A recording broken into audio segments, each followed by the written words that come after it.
Es el tiempo de las noticias. Noticias en RSD 106.3. Transmitiendo desde Gotemburgo, Suecia.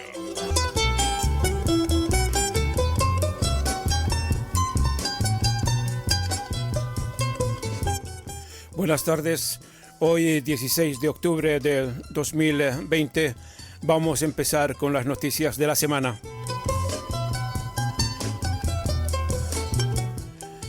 Y empezamos en México. El pasado 12 de octubre se celebró en el Reino de España una fecha muy vergonzosa para América Latina, pero en México y parte de Latinoamérica ya no se celebra nada, sino es un día para exigir a la monarquía española y a la Iglesia Católica que pidan perdón a los pueblos originarios que padecieron de las más oprobiosas atrocidades que es para saquear sus bienes y tierras y someterlos. Así se expresó el presidente de México, Andrés López Obrador, enviándoles una carta personal al Papa y al Rey. Y una estatua de Cristóbal Colón que se encontraba en la Ciudad de México fue retirada porque la gente quería derribarla. También el presidente de Venezuela, Nicolás Maduro, criticó durante la celebración de ese día en España cómo puede el rey de España celebrar un genocidio. No podemos entender cómo en España siguen celebrando el genocidio y algún día el rey de España tendrá que pedir perdón por el genocidio que cometieron en estas tierras, dijo Maduro. Y recordó que durante ese proceso de colonización fueron asesinados más de 80.000 millones de pobladores originarios del continente y que el gobierno venezolano promueve para realzar la lucha histórica de los pueblos indígenas cambiar nombres de colonizadores españoles que hay todavía en Venezuela por el nombre del gran cacique venezolano Guaycaipuro. En Chile, los carabineros reprimían una demostración de los mapuches en la ciudad de Santiago, donde cientos de mapuches se congregaron para conmemorar el Día de la Resistencia Indígena en una marcha encabezada por los pueblos mapuches, la cual fue reprimida violentamente por los carabineros. En Bolivia, más concretamente en la ciudad de La Paz, ese día amaneció la estatua de Cristóbal Colón pintado de color rojo con una calavera negra y una cruz encima. También la estatua de la reina española Isabel la Católica amaneció vestida de cholita, con manta, sombrero, aguayo y con la clásica pollera, con un letrero que decía "Chola globalizada". Pasamos a la Argentina. Bolsonaro critica a Alberto Fernández por impulsar la despenalización del aborto. Bolsonaro criticó al presidente Alberto Fernández por su postura a favor de impulsar una ley para despenalizar el aborto y afirmó que en la Argentina regresó el surdaje.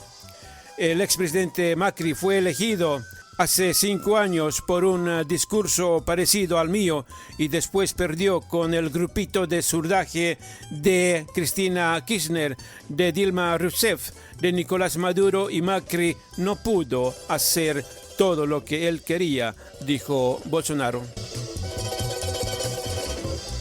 Pasamos al Perú. Cada 90 minutos una mujer desaparece en el Perú. En lo que va de este año, cada 90 minutos desaparece una mujer en Perú, en su gran mayoría niñas o adolescentes, aunque el número de víctimas puede ser aún mayor en las regiones donde se mantienen las restricciones por la pandemia. Un total de 4.052 mujeres fueron reportadas a las autoridades como desaparecidas entre enero y septiembre último, de las cuales 2.894 eran niñas y adolescentes, es decir, 15 mujeres al día, de acuerdo al más reciente informe de la Defensoría del Pueblo. Solo durante la cuarentena que se aplicó en Perú entre el 16 de marzo y el 30 de junio para evitar los contagios de la pandemia, se reportaron 915 casos de niñas y mujeres desaparecidas. Pasamos a la Argentina. Maradona contesta al expresidente Mauricio Macri. Diego Armando Maradona respondió duramente el martes a Mauricio Macri cuando éste aseveró que él mismo fue el que decidió su salida de Boca Juniors. Y a vos, Mauricio, te digo que a mí no me echaste de ningún lado. Yo fui el mismo el que dejó el fútbol para proteger la salud de mis viejos. Esa fue una decisión mía y no la hice mal a nadie, dijo Maradona. Y aprovechó el momento para juzgar de forma tajante al gobierno de Macri. Por más bombas de humo que tires, vos sabés que tus decisiones le cagaron la vida a 2 generaciones de argentinos. Hacete cargo, querido. Ya lo dijo tu padre. Por último, Maradona expresó su respaldo al presidente Alberto Fernández. Yo le pido al pueblo argentino que apoye a este gobierno, que lo haga desde sus casas, desde las redes sociales, porque este gobierno no es de Alberto y Cristina, es de todos. Así terminó Maradona. Pasamos a Brasil. Denuncian venta de vacuna falsa contra el COVID-19 en Brasil. La Agencia Nacional de Vigilancia Sanitaria de Brasil denunció la venta de una vacuna falsa contra el COVID-19. Según informó esa agencia, el hecho se registró en la ciudad de Niterói, estado de Río de Janeiro. Al respecto, medios locales informaron que existe una campaña que negocia o una compañía que negocia con una vacuna como si fuera la vacuna que desarrolla AstraZeneca en Oxford. La denuncia se remitió formalmente a la Policía Federal.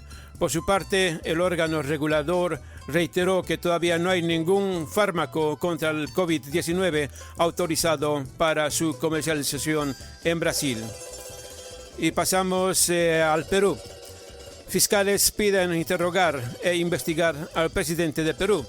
El fiscal anticorrupción Reinaldo Avia espera la respuesta del presidente peruano Martín Vizcarra para interrogarlo en el marco de una investigación sobre la compra masiva de pruebas rápidas de diagnóstico de COVID-19.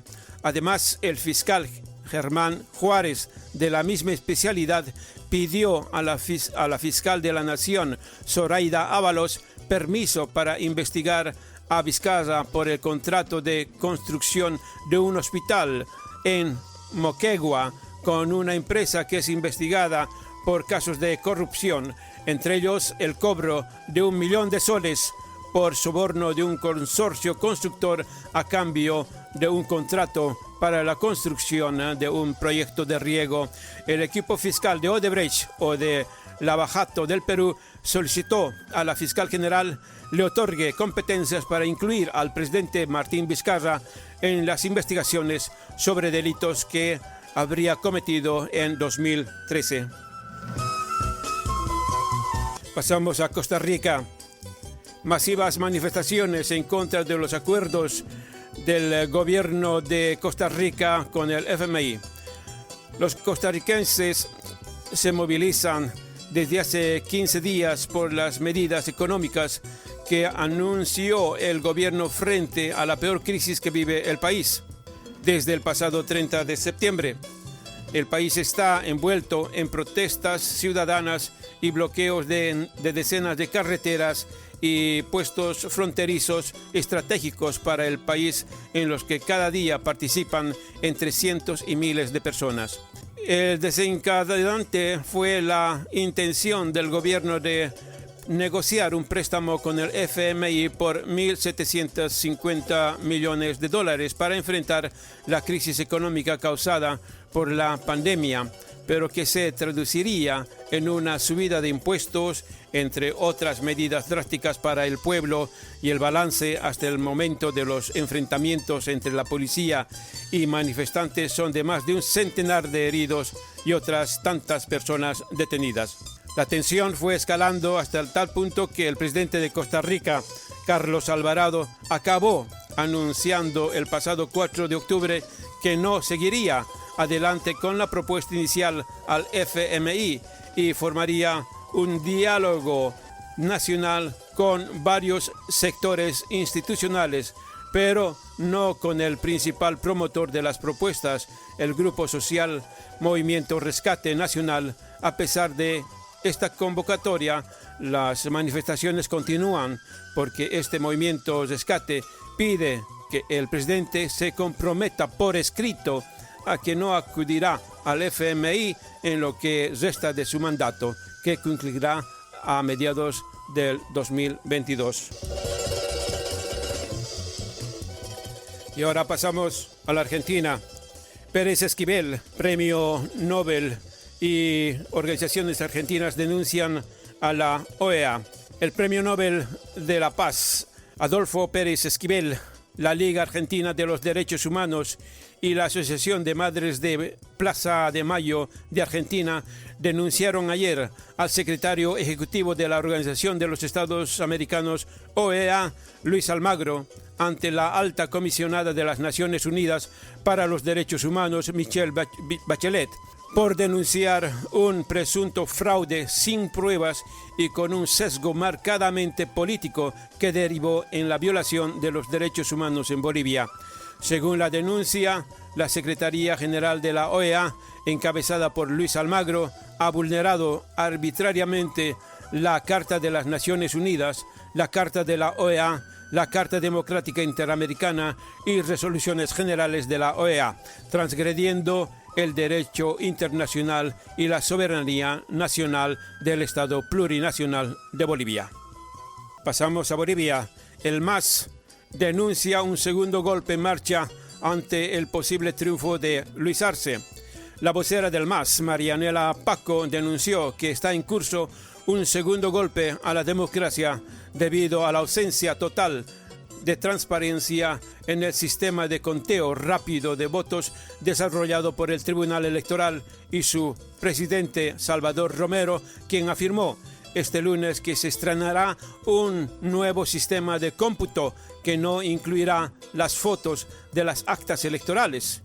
Esto implica que la población y los medios de comunicación no podrán corroborar las actas de forma simultánea a medida que se vayan cargando los votos, y nadie sabe cómo funciona el nuevo sistema de conteo.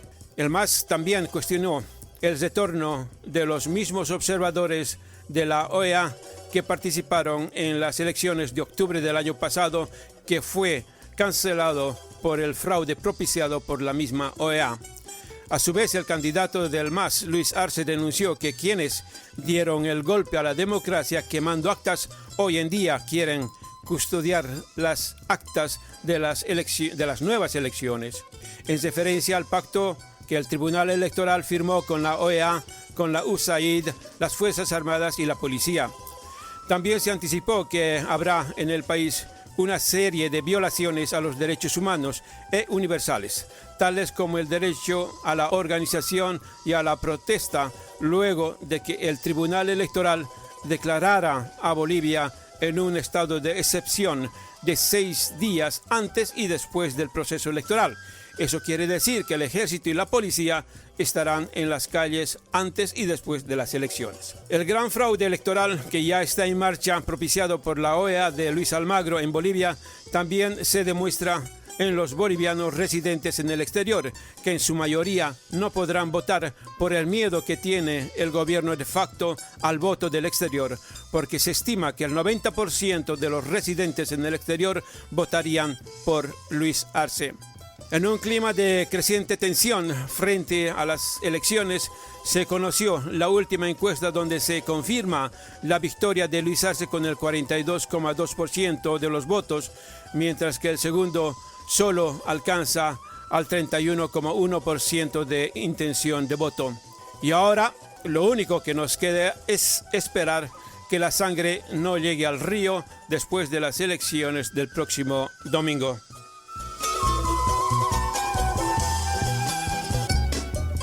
Y para terminar, un comentario a manera de editorial. El periodismo de las cloacas con sus encuestas falsas en Bolivia.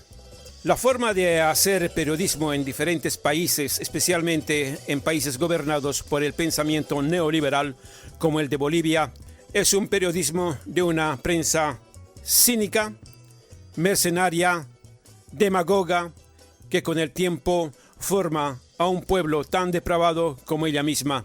La prensa boliviana, que casi en un 90% es subvencionada económicamente por el actual gobierno de facto, con dinero que pertenece al erario nacional, o sea que ese dinero pertenece al pueblo boliviano.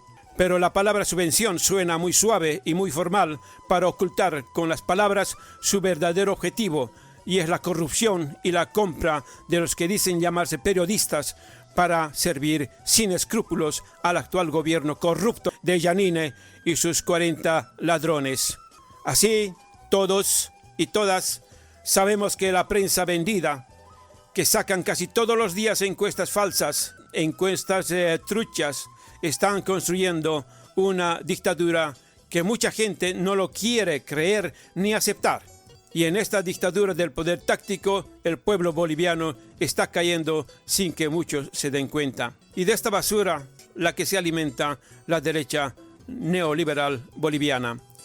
Y ha llegado la hora de decir la verdad, sin caretas falsas, para todo el pueblo boliviano, que las encuestas y los medios de comunicación son operadores políticos y se constituyeron ya en una gran mafia, al estilo de los carteles del narcotráfico.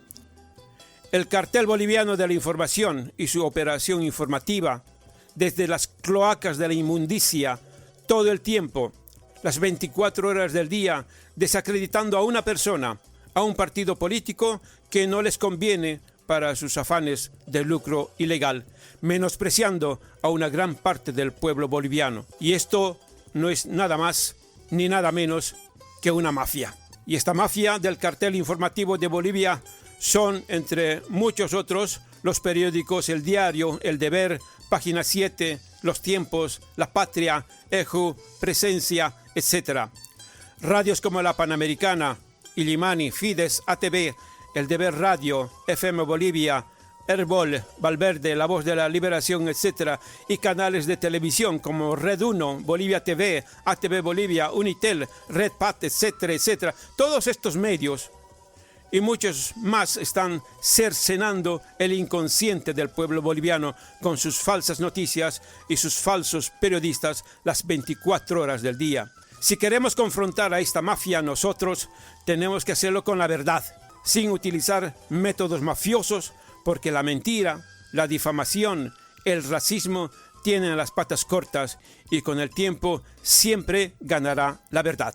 Y tenemos que hacerlo desde donde se ejerce el poder real, y es en el pueblo, para que nuestro pueblo no confíe y deje su destino en manos de gente corrupta, para que no continúen con los fake news, con la manipulación de la información verdadera que robó la conciencia de mucha gente para que apoyen el último golpe de Estado en Bolivia. Si tú, que eres parte del pueblo y prefiere vivir en las cloacas de la ignorancia e inmundicia, cree en ellos, porque la mafia de la información, con sus fake news de noticieros y sus encuestas truchas al servicio de un gobierno corrupto, hasta los tétanos como de la Yanine y sus 40 ladrones, están matando nuestra democracia en Bolivia. Hasta la próxima semana.